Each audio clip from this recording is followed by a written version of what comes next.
Welcome, everybody, to another episode of Big Data, Big Issues. I'm your host, Sheldon Kreger, and today we will be continuing our conversation about surveillance capitalism. This is part 3 of the conversation, and I strongly encourage you to revisit part 1 and part 2 if you've not heard those yet. The focus of this episode is instrumentarian ideology. And again, if you're not familiar with the term instrumentarian, then you'll need to go back and listen to the previous episodes. The topic and conversation herein is all based on the 2019 book, The Age of Surveillance Capitalism, The Fight for a Human Future at the New Frontier of Power by Shoshana Zuboff. And for more information on this topic, in addition to listening to the previous episodes of this podcast, I recommend picking up Zuboff's book. It's an absolute masterpiece, and for those who are interested in this topic, it's absolutely something that you ought to read. As a quick reminder, instrumentarianism, as Zuboff defines it, is the instrumentation and instrumentalization of behavior for the purposes of modification, prediction, monetization, and control. Now, this is a very theoretical example, or a very theoretical definition. So let me provide a concrete example of how this might work. Imagine that you've purchased a smart refrigerator. And I know these don't necessarily work perfectly today, but one day they probably will. And I'm just going to give the example as if they do work perfectly. So once you've purchased the smart refrigerator, it's able to start tracking the items that you place in the refrigerator, how often you use them, how you pair them, how do you use them together, what do you pull out of the refrigerator at the same time, put back in at the same time, what percentage of products are you letting go to waste. And it's able to build a model of your behavior with the refrigerator and with the food that you eat. And using these models that are put together, it's able to come up with predictions about what kinds of foods are you going to run out of, not just because your milk carton is halfway empty, but because it knows that about 3 times a month or so you run out of milk, and that's when you end up buying more. So it's able to build a profile based on your interaction with the refrigerator and the foods inside of it to predict the behavior that you're going to have. And it can use that data to not just make predictions, but then make suggestions on what you ought to do. So, for example, it might give you a reminder on your smartphone to tell you to pick up whatever product from the grocery store if it's expected to be running low soon, or if there's just something missing that you always have inside of there. It could be paired up with your smartphone to actually send a notification while you're in the grocery store, for example. And in addition to that, it's actually a much more powerful system than just your own personal data, because it's also taking into account the data of all the other users of this particular refrigerator, as well as whatever other data that they've purchased from data brokers from other companies. So it might be taking into account not just the data that from your refrigerator, but from everybody's refrigerator, and then also maybe some data about your geolocation on your phone, or your search history in your web browser, or your product search list on Amazon, or your purchase list on Amazon. I'm just making up examples. I'm not saying this happens, but it can take a big data system can take all of this into account, and then data scientists and analysts can build models to predict what your next step is going to be. What's the next best product for you to buy? And then they can sell that data and use that to manipulate you to purchase things maybe you didn't purchase before. Maybe you find something you like. I'm not saying this is a bad thing, but this is how an instrumentarian system works. I think this is a very good encapsulated example. However, Zuboff argues that these kinds of systems are becoming increasingly pervasive, and the scope of what they're capable of doing is broadening substantially. And this is why the focus of Zuboff's book is on instrumentarianism is because she argues that instrumentarian power is rising at a very rapid rate, and that it's affecting our lives in many different ways that are negative, and that there needs to be some kind of regulation in order to ensure that these practices are done in an ethical manner that respects individual privacy and individual autonomy and so on. But she, later on in the book, she really starts to paint a picture of the Instrumentarian Agenda, which is what I want to focus on. And I think that it's really encapsulated by a quote that she provides in the book from her original research on this topic when she was going to startups and big corporations and talking to CTOs, CEOs, lead engineers. She spoke to one senior engineer who said this: "Sensors are used to modify people's behavior just as easily as they modify device behavior. There are many great things we can do with the Internet of Things, like lowering the heat in all of the houses on your street, so that the transformer is not overloaded, or optimizing an entire industrial operation. But at the individual level, it also means the power to take actions that can override what you are doing, or even put you on a path that you did not choose." And so, again, the theme here is that there's the capability to impact both of the things around us with this kind of power, but also the people themselves. And Zuboff argues that there's been a gradual habituation to this circumstance. And maybe 20 years ago, it was really unthinkable that we would allow corporations to gather so much data when we know that they're using that data to influence our individual behavior and, really make not just product suggestions, but giving them a lot of control over our lives. And this has happened sort of through the boiling frog metaphor, where you gradually heat up the water and the frog doesn't notice, but then by the time the frog realizes it's too hot, it's too late. I'm not sure if that's a scientifically accurate description of what happens. Never tried it. But I think that metaphor really applies here. And I'll give Google Maps as an example. And in fact, my Google phone thinks I'm talking to it right now. Hopefully it will ignore me. So Google Maps was founded in 2005 in February. And that's when the product was launched. So that was it's 2019, and we're looking at, what does that make it, about 15 years ago? We're almost in 2020 now. And so that's remarkable over the last 15 years. Imagine the number of changes that we've seen. If Google Maps wasn't even around 15 years ago, just think of all the other apps and everything that are out there. But then they introduced, with the rise of smartphones, they were able to add like really specific geolocation tracking so that you could navigate things really effortlessly on your phone. And this was something that we were willing to give over voluntarily because the maps worked really well and it was convenient.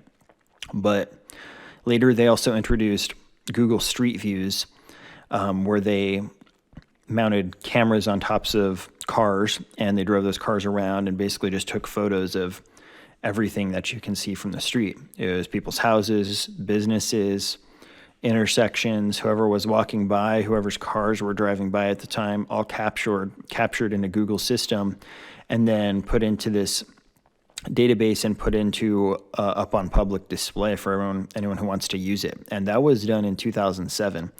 And Zuboff actually points out that there was some resistance to this initially, but expectations kind of got dialed back as time passed, and the legal cases dragged on for so long that the expectations were worn down before the legal battles were really fought.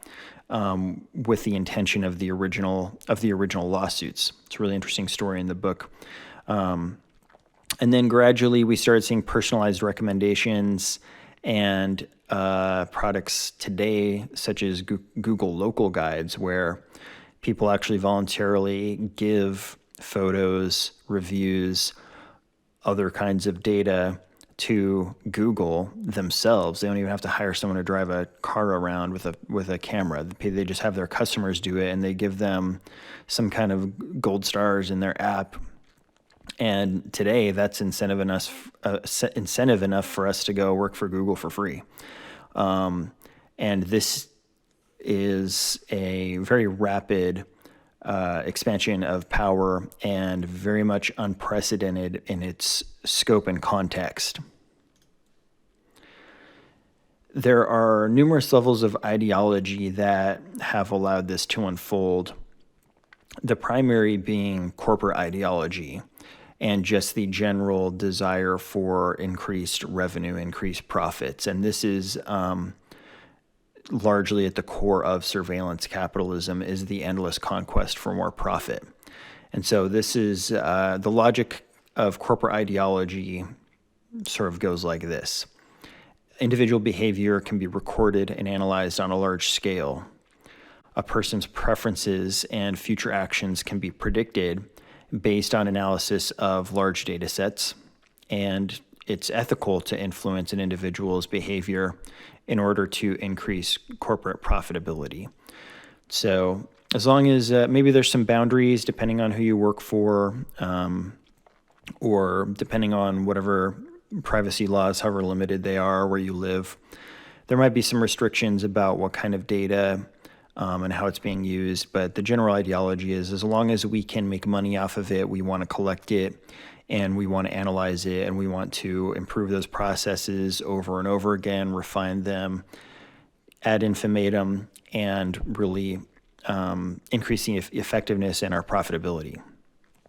Under instrumentarianism, Zuboff argues that the ideology actually goes beyond just this drive for increased profit.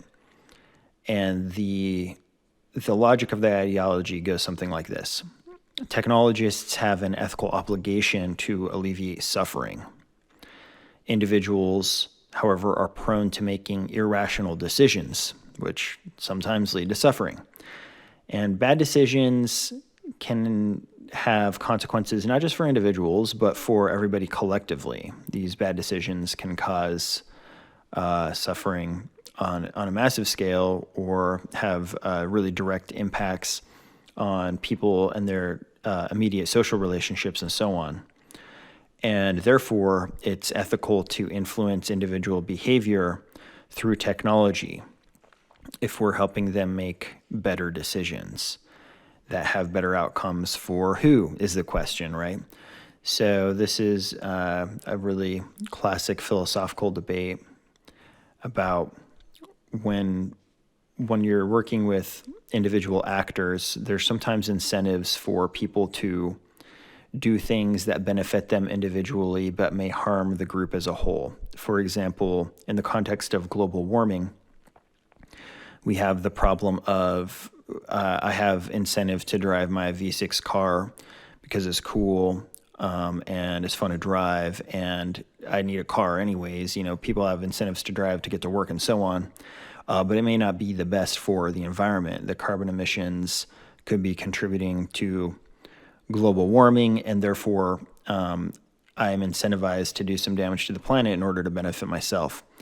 And I think that instrumentarian ideology looks at that kind of problem and asks the question, what kind of behavioral modification tools do I have in order to incentivize that individual to make decisions that are more based on collective well-being? Or how can I improve the behavior of the individual so that they have a better individual well-being as well as promoting collective well-being? And so it's really interesting to see that the intention, I think, of this ideology is very much progressive, and it's very much trying to solve problems by using technology. But where Zuboff really disagrees is on the consequences of using this kind of technology, even with noble goals in mind. An example of instrumentarianism applied in the real world would be, imagine that we want to stop drunk driving. This is something we've been trying to do forever, since we got cars on the road. We've been trying to stop drunk driving. And I think now that with this kind of technology, at least from the technological perspective, it's very much possible to stop drunk driving. However, it comes at the cost of individual agency, which is what we'll talk about momentarily. Let's say through a mass collection system that geolocation data for drivers is collected. Something like, everybody carrying their smartphone, using Google Maps or Bing Maps or whatever, their driving data is being collected on a mass scale. Once we have that kind of data, then we can go back through and we can ask, okay, here's some cases of people who were driving drunk, they're pulled over and caught. What were the patterns? What were the characteristics of their driving in our data set before they were arrested? And can I distinguish those characteristics against normal driving? And therefore have a list of indicators that somebody's driving drunk.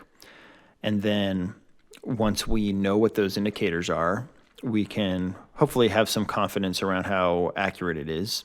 But in addition to that, we can just do real-time data analysis. This is a new unfolding technology.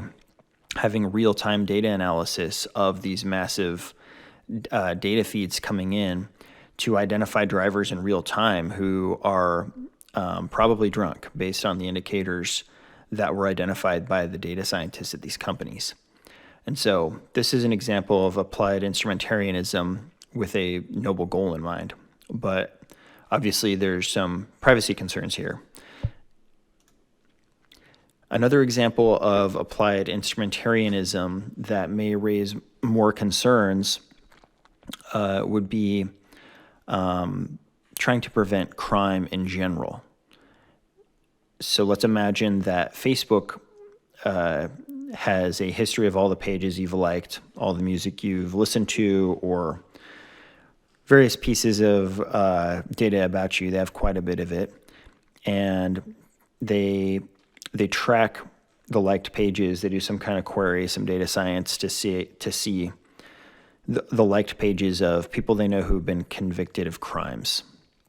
And then they can use that list of liked pages and identify which ones of these are really very popular with criminals. What is it about these pages? What associations between these pages are there?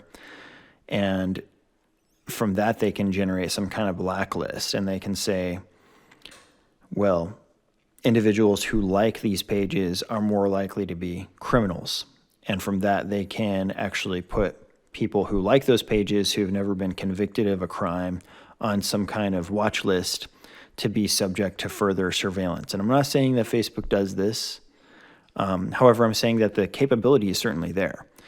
And this is the kind of influence and power of technology that we need to be aware of. And the nature of this is infinite expansion. It's designed to be limitlessly applied and expanded due to the nature of capitalism. These corporations have an endless drive for more profits, and therefore refining these models and adding more ways to understand how people work and finding more creative ways to engage with them, get them using their apps more, as well as modifying their behavior and through different mechanisms. This is all active areas of research with a lot of money and power behind it today. Zuboff in particular really picks on one person, and I can't say that I share her disdain for this person, but his name's Alex Pentland, and he is a scholar at the MIT Media Lab. He's author or co-author of hundreds of articles and studies in this area. And he's also an institutional advisor for the World Economic Forum, for Google, Nissan, the United Nations Secretary General. The list really just kind of goes on. And Zuboff describes him as a high priest among an exclusive group of priests in her book. And she really uses Pentland's work and as a way to exemplify instrumentarian ideology, because Pentland is really upfront in his writing about the goals of this technology. And he really explicitly says that the goal isn't just to try and make more money and to get people better ads on their phones and in their web browsers. It's really to promote the well-being of people through a more controlled society where there's less unpredictable and negative behavior going on. And so the first quote I'm going to pull from the book right now is actually not from Zuboff. It's in Zuboff's book, but it's actually a quote of a paper from Pentland in 2011. And the paper's called Society's Nervous System: Building Effective Government, Energy, and Public Health Systems. From the Zuboff book, Pentland begins the report by announcing the institutional bona fide of his work, drawing on a unique multi-year collaboration with the heads of major IT, wireless, hardware, health, and financial firms, as well as the heads of American, EU, and other regulatory organizations, and a variety of NGOs. I describe the potential for pervasive and mobile sensing and computing over the next decade. From there, his reasoning leaps across a range of inferences to stitch together a crucial rationale for a totalistic society constructed, sustained, and directed by instrumentarian power. The initial premise is reasonable enough. Industrial age technology once revolutionized the world with reliable systems for food, water, waste, energy, transportation, police, healthcare, education, and so on. But these systems are now hopelessly old, centralized, obsolete, and unsustainable. New digital systems are required that must be integrated, holistic, responsive, dynamic, and self-regulating. We need a radical rethinking of society's systems. We must create a nervous system for humanity that maintains the stability of our society's systems throughout the globe. And I really think that this quote summarizes Pentland's perspective on the goal of these technologies and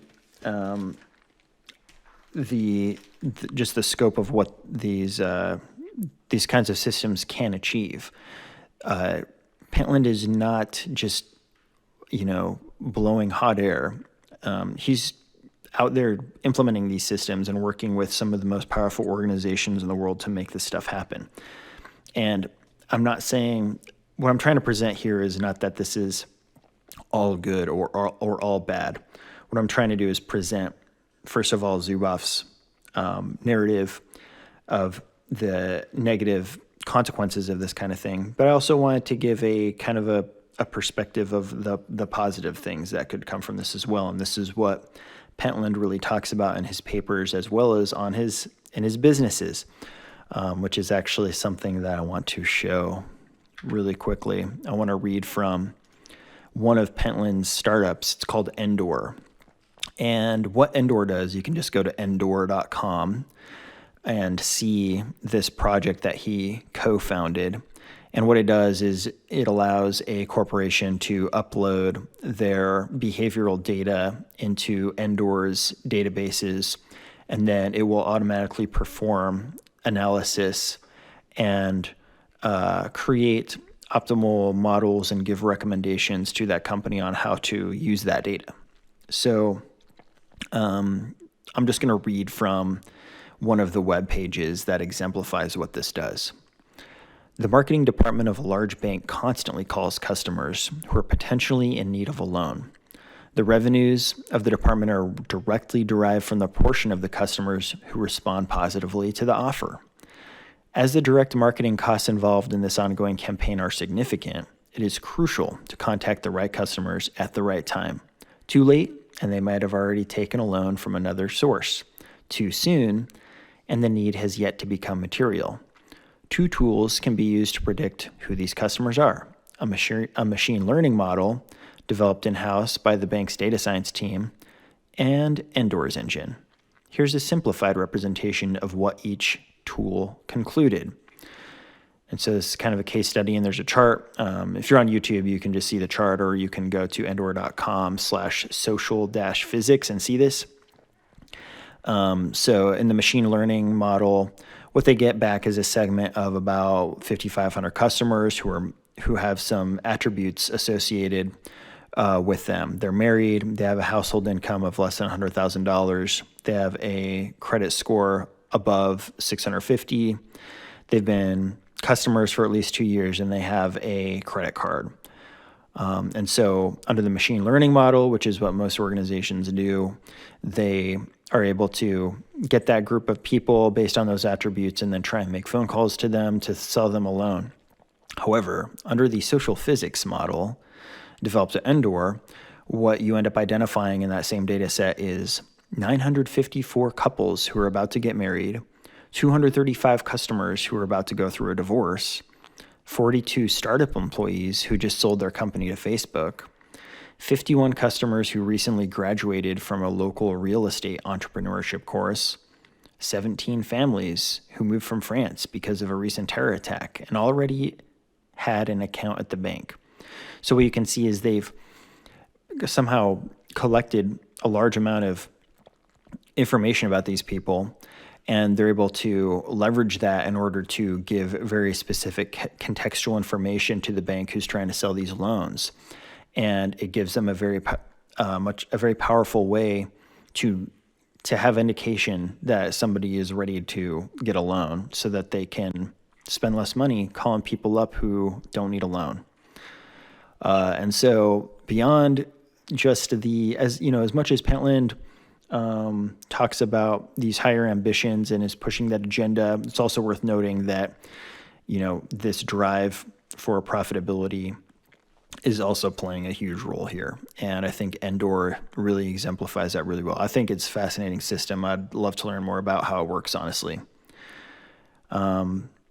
So with that, I actually want to move forward from, I do want to say that it's not just Pentland. Obviously, Zuboff quotes a lot of different people, including like Mark Zuckerberg and other CEOs at other big companies and other scholars, but she really does focus on Pentland because, again, he's this priest among the high priest among an exclusive group of priests, which I thought was pretty hilarious way to phrase that. So Zuboff criticizes instrumentarianism. Surprise, surprise. She has some issues with this. And the first problem is that she believes individual privacy is a human right.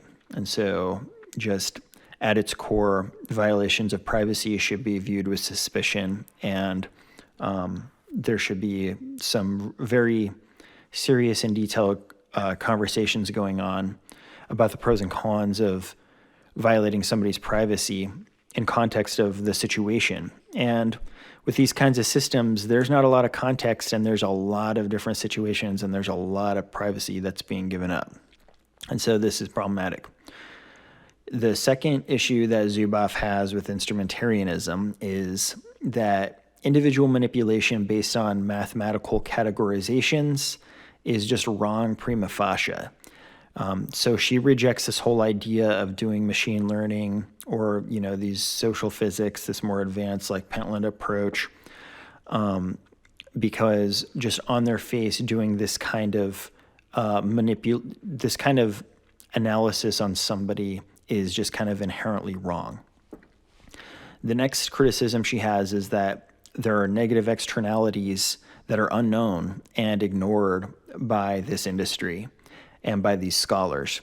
So there's side effects, there's consequences that are unforeseen when you start implementing these systems, And I can give some examples off the top of my head. For example, when you have a false positive or a false negative, it can be really bad depending on the kind of system you're working on. So if one were to, let's say the state of Washington, God forbid, the state of Washington where I live, they decided to build an automated system to identify who's eligible for food stamp benefits and for free health care. And they go through and they purchase a bunch of data from a bunch of banks and credit card companies and rental agencies and whatever else. And they mash all this stuff together.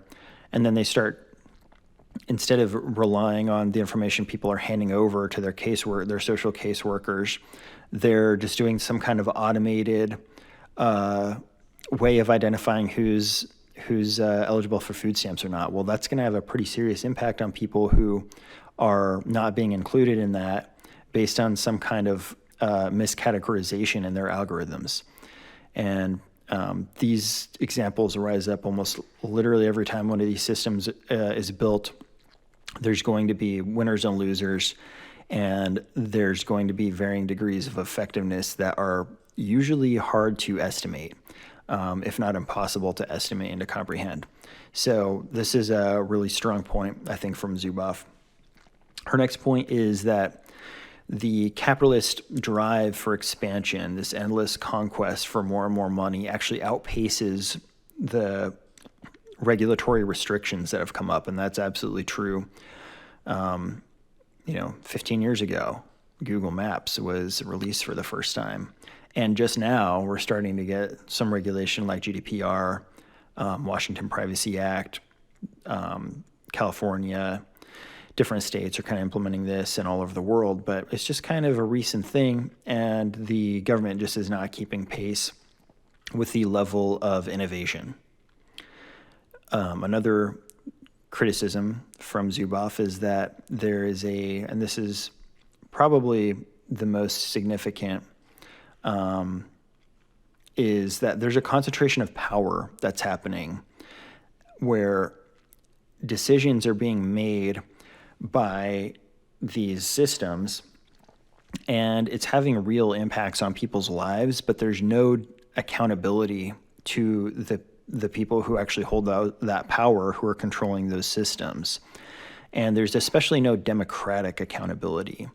And she argues that in a democratic system, individual agency and someone's capability to, everybody's collective capability to judge right from wrong through a vote has a significant value, and that actually helps create a system of checks and balances when the government needs to expand its power. But under instrumentarian power, there is no democratic accountability because it just kind of erases the need for the individual altogether. And these corporations, they don't have any regulations or incentives to be taking people's needs into account other than just trying to make more money. So I think this is a really strong point from Zuboff. And finally, she says that a lot of these manipulations that are happening are very psychologically damaging. There's a whole section in the book devoted to teens and addiction to social media, and how this drive for more and more engagement by these companies to get people using their phones more, on their computers more, on their tablets or whatever, and using their services so they can get more and more data and train more and more accurate models. It's psychologically damaging to people, and she has like a whole chapter on that. Now, I want to move forward from Zuboff's critique of instrumentarianism and actually go to something else that this reminded me of, if I can find my right slide here. This actually reminded me of some reading that I did a long time ago, and actually one of my most influential people early on in my career was this guy, Jacque Fresco. And he had a vision of a future society where there was essentially economic instrumentarianism. And this guy, Jacque Fresco, he was an inventor, a social theorist, and an engineer, and he came up with this idea of a resource-based economy where the production and distribution of goods is managed through an objective, optimized system that's interconnected, where decisions are made based on science and fact rather than through the interference of capital or by what he believed to be arbitrary economic factors. And so he believed that through science and through optimal data science and analysis that there were more than enough resources on the planet to meet everybody's needs, and that distribution could be optimized through this manner. And I didn't have one of Jacque's books on my shelf today, so I ended up pulling down one from this guy named Peter Joesph, who you may have heard of, he worked really closely with Jacque in his final years. And Peter recently published a book, I want to say 2019, maybe 2018. It's called The New Human Rights Movement, Reinventing the Economy to End Oppression. And this is kind of a guidebook for how can we move from a capitalist system that he believes is crumbling apart based on technological development, job automation, and dwindling wages, dwindling power of workers. He lays out this case for the economy, the capitalist economy going in an unsustainable direction, which I'm not going to make a judgment of at the moment. But he makes this argument, and then he lays out this solution that's really based on Fresco's work. And I managed to find a really interesting quote where he's talking about attributes of this kind of economic system. And he's saying as for the final attribute, the move from a fragmented economic feedback to networked digital feedback through sensors and measures related to the Internet of Things. This involves scaling out current systems already in use to incorporate the widest range possible. Within a market economy, this is difficult given the inherently non-integrated nature of things on the technical level. It would perhaps be easiest to start with sector-wide networking and data sharing. Sector-accessible databases could be created that dynamically show all related activity, including environmental impact, raw resource use, recycling efficiency, processing rates, waste output, etc.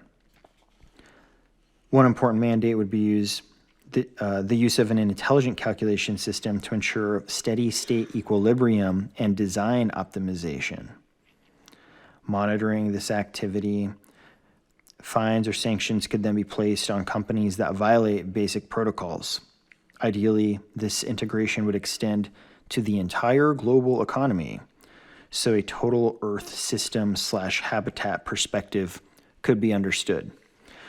And so this is very interesting to see somebody like Pentland coming from this corporate profitability side of things, especially in the way that Zuboff paints his work anyways, to this really radical leftist, Peter Joesph, talking about the same kind of system and moving in the same direction to move humanity forward. And then, although I think their ideologies are significantly different, I think that they share a fundamental vision for the future, which I thought was really interesting. And the truth of the matter is Zuboff does not share this vision of the future. So I thought that was really interesting as well because, Peter Joesph and Fresco and, I really consider them on the surface level. It seems like they might have be allies with somebody like Zuboff, and I think in a lot of ways they are. But when you look at the end goal of their economic system, it is like an instrumentarian society. And this is kind of the thing that Zuboff demonizes in the book.